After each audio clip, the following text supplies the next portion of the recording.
Welcome to Illuminati Silver. We tell you the truth about silver. Today is Saturday the 20th of May 2023 and we're publishing our gold and silver weekly update for the week ending the 19th of May.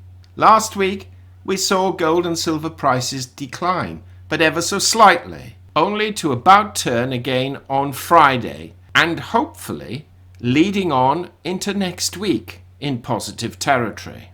What was the reason for the about turn? Well, we'll just take a look.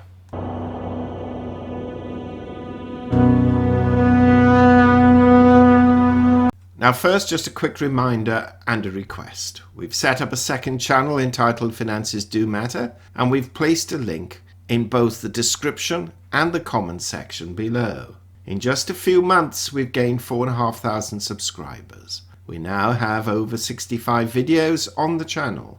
And once we reach 10,000 subscribers, which we are targeting to achieve by around September, we will embark on interviews and live streams.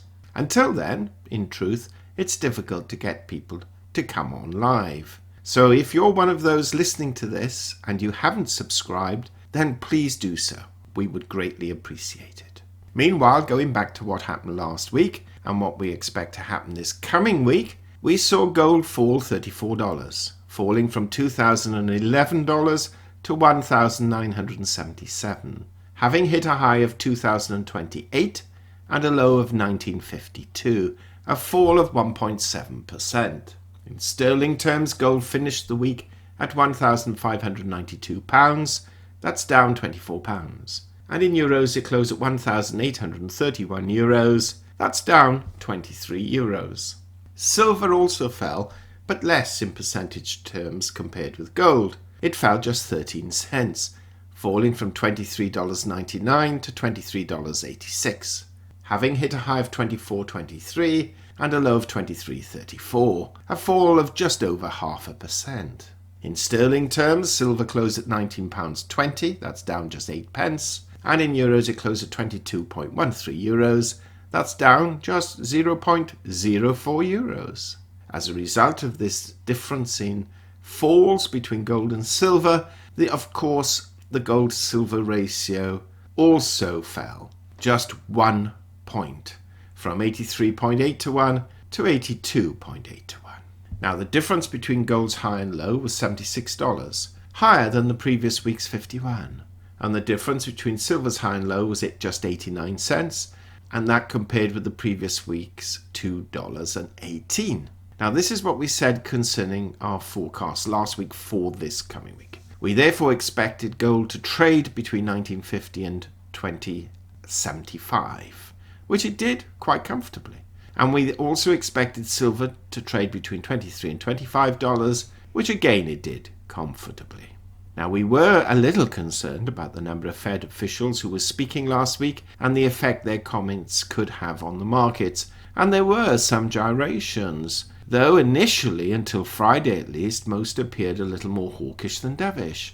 But in the overall scheme of things, they're all following a particular script, and therefore the comments were relatively balanced.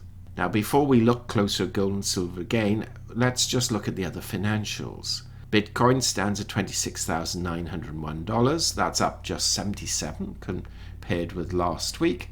Equities were marginally higher, with the Dow Jones up 126 points at 33,426. The S&P 500 up 67 points at 4,191.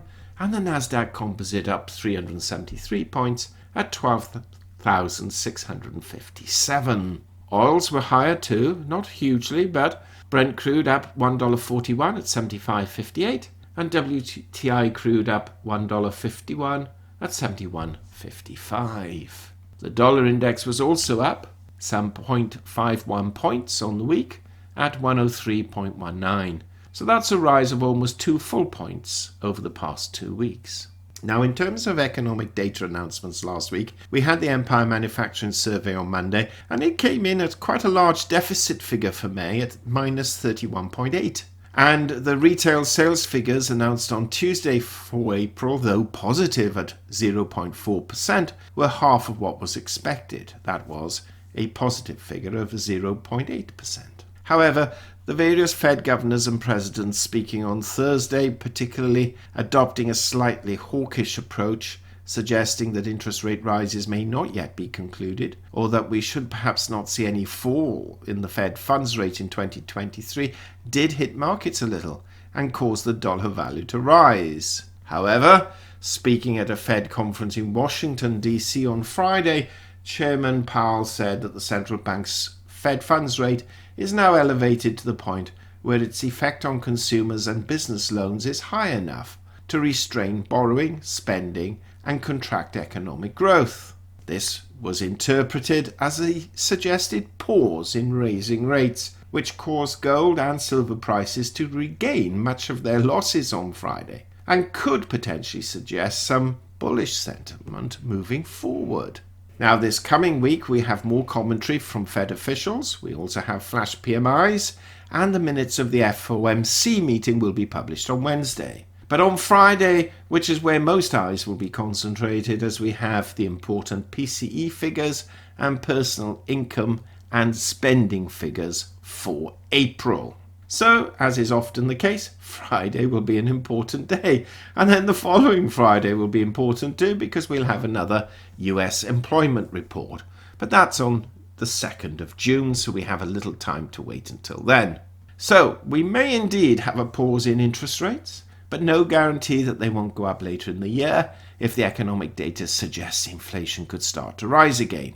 So, what do we envisage is going to happen to gold and silver this coming week? Well, firstly, gold is certainly in a clear uptrend since the double bottom triggered a bullish reversal off last year's low of $1,614. We believe most of the excitement, frankly, will come towards the end of the year and potentially new highs reached. If you look at our 2023 gold forecast, we are anticipating higher prices for gold during the course of this year. So whatever happens in the next couple of weeks, in reality, in the overall scheme of things, does not really matter, unless you're a day trader. Our overall prognosis for the next few weeks is that gold generally is going to trade somewhere between $1,900 and $2,100, and silver between $22 and $26. But for this coming week, we expect gold to trade between $1,925 and $2,025, with $1,900 and $2,050 as outliers, and silver to trade between broadly $23 and $25, with $22.50 and $25.25 as outliers. What do you think? Please do share your thoughts. We do read them. We might not comment hugely on them. Please forgive us for that.